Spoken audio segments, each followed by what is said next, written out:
Cystic fibrosis is an inherited life-threatening disease that damages the lungs and digestive system. It is caused by a flawed gene. Some symptoms include trouble breathing, salty skin, coughing or wheezing, and too much mucus. Skin and sweat is too salty due to the body using up too much salt that it needs to function, losing oxygen and nutrients. Mucus too thick, filling the lungs and blocking the airways and pancreas, causing trouble breathing and indigestion. Treatments include antibiotics that are used to treat and prevent lung infections, anti-inflammatory medications to lessen swelling in the airways and your lungs, mucus thinning drugs to help you cough up the mucus, which can improve lung function, lung transplants, and chest physical therapy. People with maple syrup urine disease, or MSUD, are unable to break down certain proteins found in foods such as eggs, milk, and meat. The enzymes that are needed to break down these proteins are absent. The accumulated amino acids that are left leave a sweet odor to the blood, urine, and sweat. MSUD can lead to mental retardation, seizures, comas, and even death without proper treatment and screening.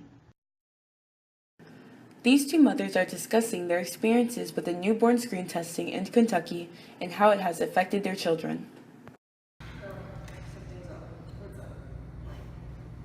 The doctor, the moment I gave birth to Chris, right? The doctor came to me and said, he wanted to discuss his health options. I said, okay, what could that be?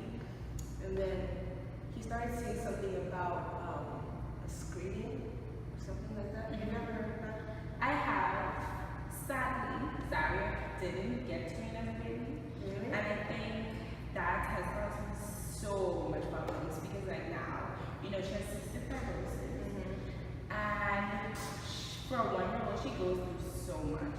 She has trouble breathing, she has diarrhea, she's constantly tired, and it's just really depressing to see my baby go through that. I think you should get it though. Are you serious? Well, I'm not really sure because I'm from a third world country. I just gave birth to my baby here, so I'm not really used to the stuff that goes around here, what? Are there any dangers? Well, I personally don't know because as you know, Zaria hasn't gotten any of her shots because like you say, we're both from third world countries. But I think we should actually talk to a doctor about it. You think we should go? I think we should.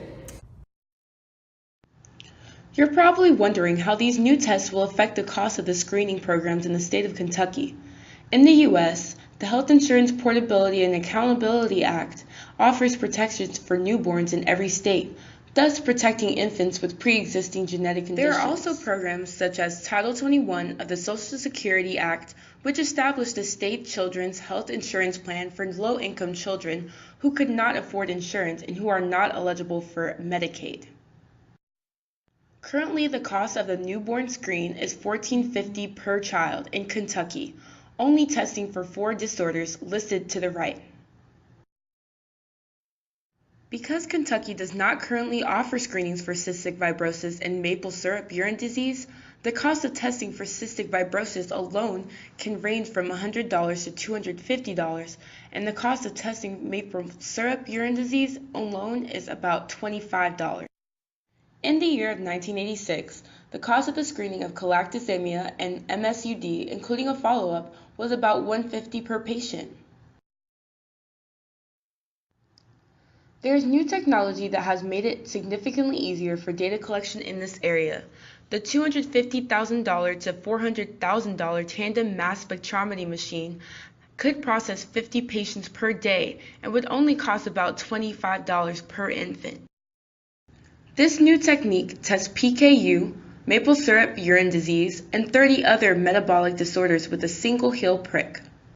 Adding this new technology will allow the state of Kentucky to offer more than 10 new disorders to their screening program. This ultimately will help the insurance companies, the medical community, and state programs up to $500,000 annually. The mothers of Kentucky are concerned about the safety of their children and are having a hard time determining if their newborns really need screening testing for cystic fibrosis and maple syrup urine disease.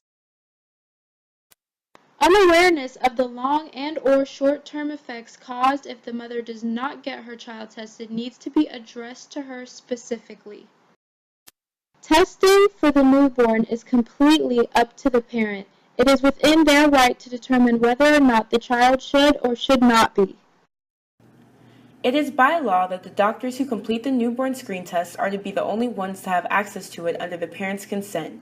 The hospital can be sued if evidence proves that more individuals have access to their child's results, or if the hospital refuses to distribute the results to the parents.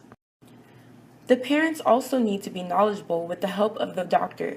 The doctor needs to go over the clinical conditions without screening and treatment of the specific disorders such as lung disorder and heart failure from cystic fibrosis and many others. The doctor also needs to discuss the clinical conditions with screening and treatment of the specific disorders such as physical and oxygen therapy along with antibiotics due to the cystic fibrosis disease.